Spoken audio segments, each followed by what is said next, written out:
Hi everyone, let's talk about Magdalena Fręch. You all know the deal too. She's a strong competitor who brings her own intensity to the matchup. She's an excellent player who will push the limits and force adjustments. Her toughness and fighting spirit are real. My approach involves shifting directions smoothly and riding the momentum effectively on the surface, so we'll see how it unfolds. There comes a moment in sports when the established system designed to quantify and measure greatness simply cannot keep pace with the athlete it's trying to evaluate. And right now, we are witnessing exactly one of those moments.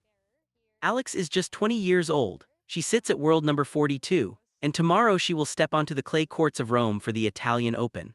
What makes this so significant and why tennis insiders cannot stop discussing her goes far beyond her on-court performances. It's about the extraordinary scene that erupts around her the instant she arrives anywhere. Let me take you back to January 19th, 2026 at Melbourne Park during the Australian Open. Like every major tournament, Tennis Australia assigns courts according to player rankings. The system is logical, straightforward, and has functioned reliably for decades. A player ranked around 49th would normally be scheduled on an outer court. That's simply how the numbers work. So for her very first Grand Slam main draw match, Alex was placed on court 6. On paper, it was sensible and reasonable. In reality, it proved completely wrong. Melbourne is home to one of the largest Filipino communities outside the Philippines. Those fans had been waiting years for this breakthrough moment. Court 6 holds only a few hundred people, but thousands showed up. Security was overwhelmed even before the match began. Fans who couldn't get inside gathered around any available screen to watch. During the match itself, not just between games or at set breaks, but in the middle of live points, the chair umpire had to repeatedly plead with the crowd to quiet down because the noise rivaled what you normally hear only in a Grand Slam final, not a first-round outer court match featuring a player the ranking system still viewed as mid-tier. Tennis Australia was forced to issue a public statement. The ranking and scheduling machine had failed spectacularly right in front of the entire world because it had no protocol or formula for what Alex actually represents. The next morning, Ben Rothenberg, the former New York Times tennis correspondent and the voice most serious English-speaking tennis observers turned to for clear-eyed analysis, was at Melbourne that day. What he posted felt less like an impulsive opinion and more like a definitive verdict. He openly wondered whether Alex was already the most popular player in women's tennis at that moment. Then, just hours later, he doubled down with a full article built around one powerful sentence. Alex is the most popular player in tennis right now, and it is not even particularly close. Read that again carefully. Not the most popular young player, not the most popular Asian player, the most popular player in the entire sport, according to a journalist whose professional reputation depends on getting assessments like this right. That was not hype. It was a measured, considered conclusion from someone who has covered the sport at the highest level for years. Just 3 weeks after Melbourne, Alex arrived in Abu Dhabi for the Mubadala Open, a WTA 500 event. She was there on a wild card, not a seeded player, not one of the pre-event headliners, simply Alex, yet the stadium sold out. She fell behind Love 5 in the deciding set, then 5-2 down. She stood 1 point from defeat. Then she began her comeback, clawing back point by point and game by game. She ultimately won 7-5 in the third set in one of the most emotionally charged matches of the early season.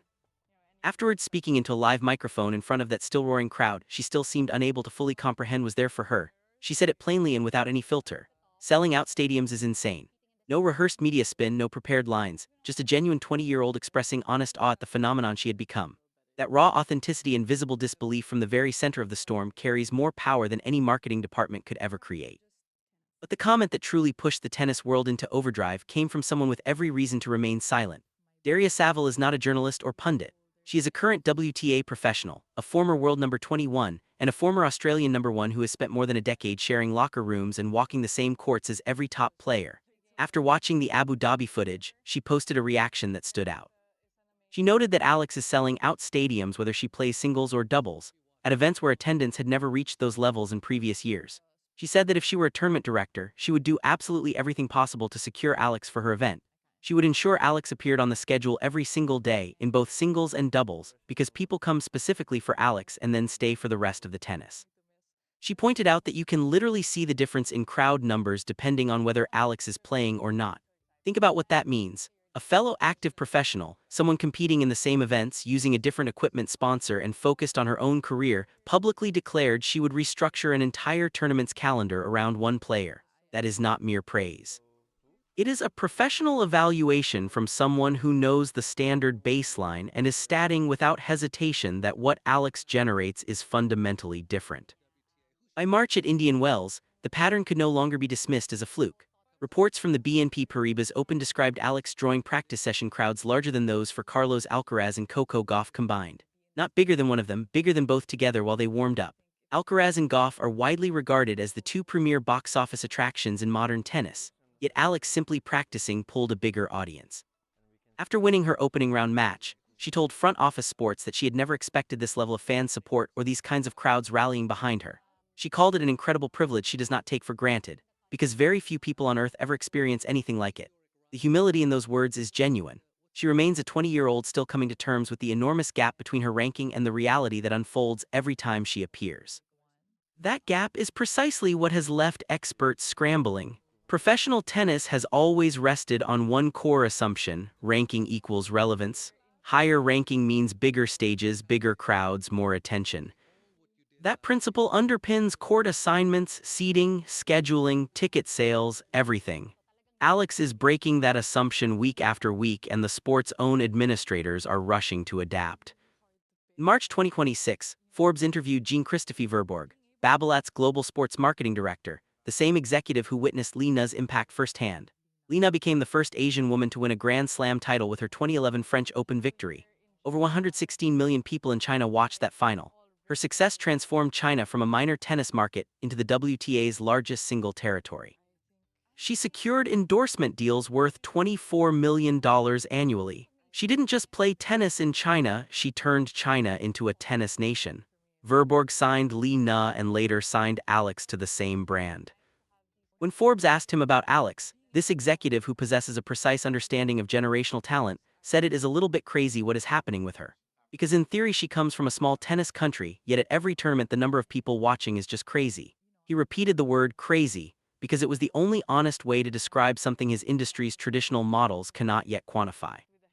If Li Na converted 1 billion Chinese fans into a WTA powerhouse, what does Alex represent for 115 million Filipinos at home plus another 10 million in diaspora communities already filling stadiums from Melbourne to Abu Dhabi to California?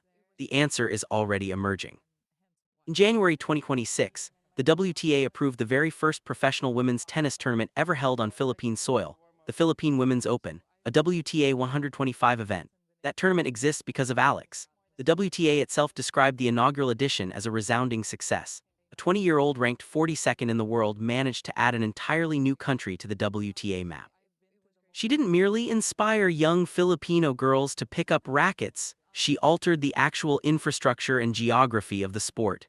Every girl in the Philippines who takes up tennis in the next decade will grow up with a professional event in her own country. Alex made that happen. In April, ahead of the Linz Open in Austria, tournament director Sandra Reichel spoke about Alex even before she had played a single point, calling her unbelievable and saying it was incredible for the Philippines. A tournament director was acknowledging before any match that one player's presence carries cultural and commercial significance that rankings alone cannot measure. Meanwhile, the WTA's senior communications director publicly called Alex amazing on and off the court, and confirmed that the organization is working to find the perfect balance between Alex's rapidly growing media and sponsorship demands and the long-term health of her career. That phrase, perfect balance, is the careful language organizations use when they realize they hold something truly exceptional and are quietly concerned about managing it properly. Now, honesty requires acknowledging the full picture, because this is not about creating a fairy tale. Alex's 2026 clay season has been genuinely difficult. At Miami, she lost to Karolina Machova without winning a set. At Stuttgart, she fell to Leylah Fernandez again without taking a set. At Madrid, Elise Mertens beat her cleanly. At Linz, she led Jelena Ostapenko 5-1 in the second set and still let the match slip away. 4 losses, most of them decisive, all on clay, the very surface she will face in Rome and later at Roland Garros. This is not a side note, it is the central test. Former world number 4 Greg Rusedski put it plainly: she is too good a player, she'll figure it out. What he appreciates is her resilience. The proof of that resilience is concrete. After Madrid, Alex did not withdraw from Rome to safeguard her ranking or rest. Instead, she returned to the Rafa Nadal Academy in Mallorca and trained. She entered the Italian Open main draw as WTA number 42, having earned her direct entry.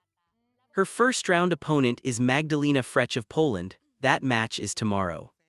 The path to the top 32 remains open, and reaching the top 32 matters greatly right now. A seeded position at a Grand Slam would force the same draw and scheduling machinery that once placed her on Court 6 in Melbourne to officially recognize what crowds have been declaring since January. She belongs on the biggest stages. What makes this story truly historic, not merely impressive, but historic, is the diversity of voices involved. This is not coming from one echo chamber or just Filipino supporters and local media. It includes a former Australian number one who competes alongside these players and gains nothing from her statement. It includes the former New York Times tennis correspondent whose credibility rests on accuracy. It includes a global marketing director at a 140-year-old French company who personally observed the Li Na phenomenon from inside the boardroom. It includes an Austrian tournament director, the WTA's own communications leadership, a Pepperdine marketing professor who told Forbes that people love an underdog story, especially a young athlete from a country with no deep tennis tradition achieving this level. It includes a New York Times tennis writer who observed that Alex has turned her popularity into a superpower. That is not a fan club talking. That is a broad consensus forming across journalism, business, professional sport, and academia. Consensus this wide does not form around fleeting luck or temporary novelty. It forms around something substantial and real. Tomorrow, the clay courts at the Foro Italico await. Rome represents one of the final major opportunities alongside Roland Garros for Alex to gather the ranking points needed to crack the top 32.